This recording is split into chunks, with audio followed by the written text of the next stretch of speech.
রব্বুল আলামিন বিশ্বনবীর ডেকে বললেন, নবী তোমার প্রতিবেশী ইহুদিদেরকে ডেকে বলো, তাআলাউ ইলা কালিমাতিন সাওয়াইম বাইনানা ওয়া বাইনাকুম, ও ইহুদিরা আসো এক টেবিলে বসি, আসো এমন একটা কথার উপরে আমরা সবাই একমত হয়ে যাই, যেই কথা তোমরাও মানো আমরাও মানি, সেটা হচ্ছে আল্লাহ ছাড়া আমরা কারো ইবাদত করব না, আমরা সবাই মিলে ইবাদত করি একজনের, তিনি কে? আল্লাহ ছাড়া কারো ইবাদত চলবে না, আল্লাহর সাথে আমরা শরীক করব না, আল্লাহ ছাড়া নিজেরা নিজেদেরকে রব হিসেবে মানব না। এই তিনটা বিষয়ে যদি একমত হও, চলো আমরা একসাথে বসি, আমরা ঐক্যবদ্ধ হই, পড়েন সুবহানাল্লাহ। তাহলে দেখেন, ঐক্য কি শুধু মুসলমানদের মধ্যে না, প্রয়োজনে অন্য ধর্মের সাথেও ঐক্যবদ্ধ হতে হয়। এরকম ওঠা বসা কেন রে ভাই? এজন্যই বড় মাহফিলগুলো পছন্দ হয় না। লক্ষ লক্ষ মানুষ আসবে, ওঠা বসা, ধাক্কা ধাক্কি, মারা মারি, পুরো মাইন্ডসেটটাই নষ্ট করে দেয়। আল্লাহর ওয়াস্তে করে বলার পরও এরপরে উঠতেছে, দাঁড়াচ্ছে। কে বলছে আপনাদেরকে 2 দিন আগে আসতে? রাতে মাহফিল বা দুপুরে মাহফিল, সকালবেলা চলে আসবেন, দুপুরে চলে আসবেন, জায়গা নাই পিছনে একটু দেখে চলে যাবেন। এই যে আগামীকালই তো এটা ইউটিউবে চলে যাবে, এই যে মুনকার নাকির কিরামান কাতিবিন, শত শত হাজার হাজার চলে আসছে, এরা রেকর্ড করে কালকে ছেড়ে দিবে, পেয়ে যাবেন। তো এইখানে ধাক্কা ধাক্কি, মারামারি, ওঠা বসা, এটা ঠিক না। নিয়ম হচ্ছে যারা আসছেন শেষ পর্যন্ত বসে থাকবেন। এটা কোরআনের মাহফিল, কোরআনের মাহফিলের কোনো আদবই আমরা রক্ষা করতে পারিনি। আল্লাহ আমাদেরকে মাফ করুক, আল্লাহ ক্ষমা করুক।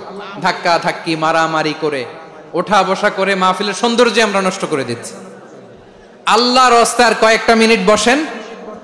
আমি মনে করতেছি এই কথাগুলো খুব গুরুত্বপূর্ণ। মাত্র আর 2-1টা কথা বলে আমি শেষ করে দেবো ইনশাআল্লাহ, আর দেরি করবো না। 2-1 মিনিট একটু বসেন, একটু বসেন মেহরবানি করে। প্রিয় ভাইরা, ঐক্য, আমার দিকে তাকান। আল্লাহর রাস্তে মুখ দিয়ে একটা আওয়াজ উচ্চারণ করবেন, আল্লাহর রাস্তে। চলে যেতে চাইলে চলে যান। আল্লাহর ওয়াস্তে শব্দটা যদি কারো কানে যায়, আল্লাহর নামের ওসিলায় আল্লাহর ওয়াস্তে মুখ দিয়ে আওয়াজ করবেন। আমার দিকে তাকান, আল্লাহর ওয়াস্তে, আল্লাহর ওয়াস্তে। যদি পরিস্থিতি কখনো এমনও হয় শিরকের আড্ডাখানা, আপনি ঐক্য প্রতিষ্ঠার জন্য, ঐক্য রক্ষার জন্য তাও শুধু তাওহীদের দাওয়াত দিবেন, ওইখানে আক্রমণ করবেন না। এটা কোরআনের নীতি। কথা বুঝতে পেরেছেন? সামনে শিরকের কি কথা কয় না, শিরকের কি আড্ডাখানা, আখড়া। কিন্তু ঐক্য বজায় রাখার জন্য, গৃহযুদ্ধ এড়ানোর জন্য আপনি শুধু এটা যে শিরক, এটা হারাম, এটা থেকে তোমরা বেঁচে থাকো, শুধু দাওয়াত দিবেন, আপনি আক্রমণ করবেন না। এটা কোরআনের বিধান। সুবহানাল্লাহ কইবেন না? তো এই চমৎকার ঘটনাগুলো আপনারা শোনাইতে পারবো এরকম বিশৃঙ্খলা করলে।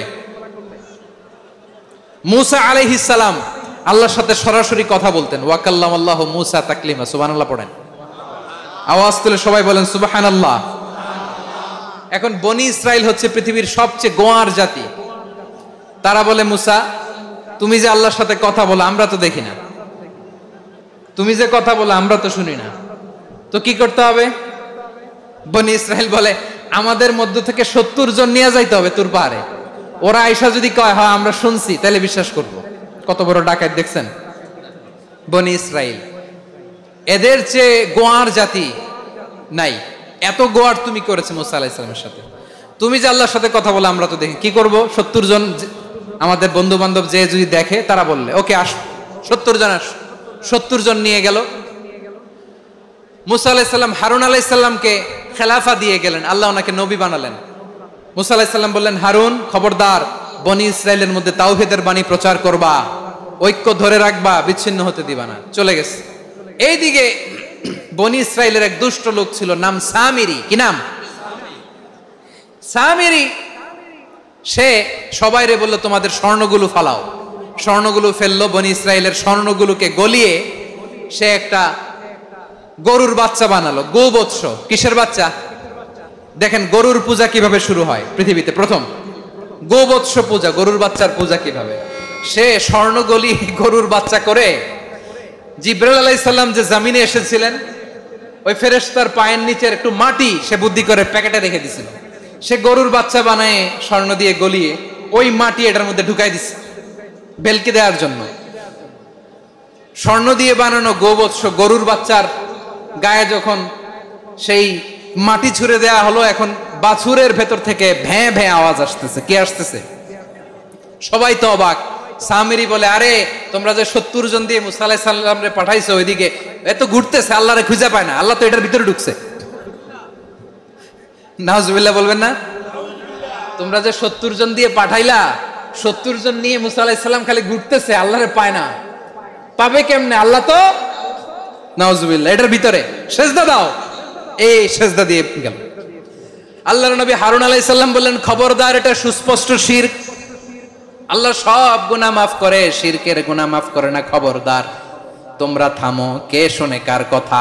এই যে যেমন এখন আপনারা আমার কথা শুনতেছেন না? শুনতেছেন?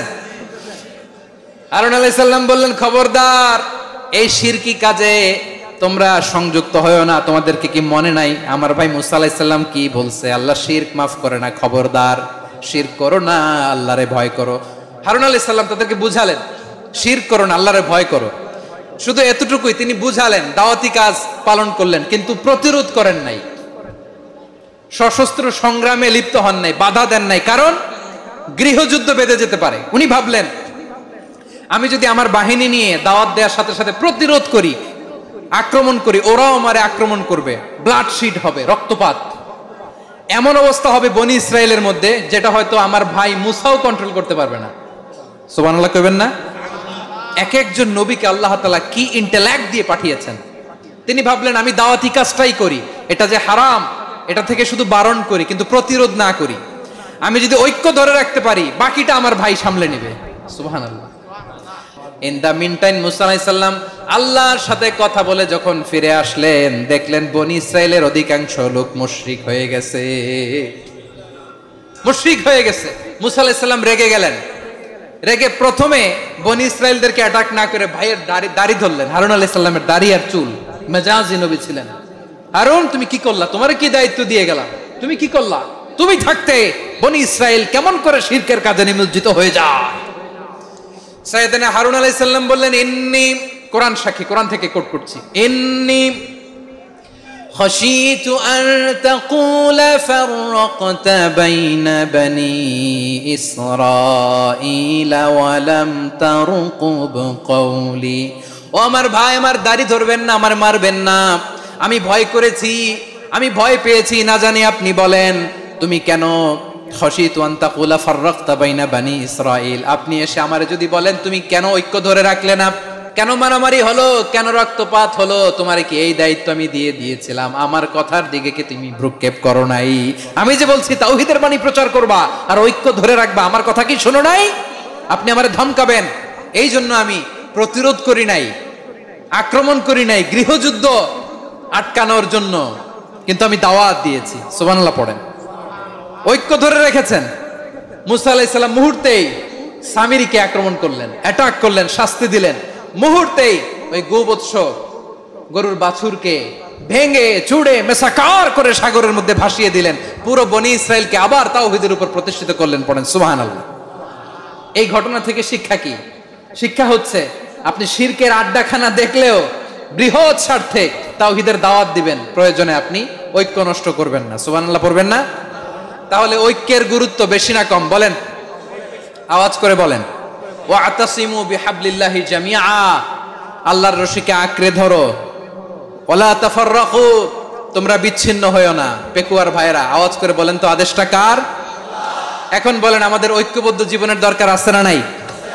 এই যে ডক্টর মোহাম্মদ ইউনূস আমাদের লিডার, উনি যে আমাদেরকে জাতীয় ঐক্যের আহ্বান জানিয়েছে, ওনার আহ্বানে আমাদের সাড়া দেওয়ার দরকার আছে না নাই? রাজনীতিবিদদের যে ডাকছে, খুশি লাগে নাই আপনার? আলেমদের ডাকছে, খুশি লাগে নাই? আলহামদুলিল্লাহ বলবেন না? আলহামদুলিল্লাহ, সবাইকে ডেকেছে, ঐক্যবদ্ধ করেছে। আমরা ঐক্যবদ্ধ থাকতে চাই, আমরা ঐক্যবদ্ধ জীবন চাই, আমরা আর কাদা ছড়াছড়ি করতে চাই না। রাজি আছেন সবাই?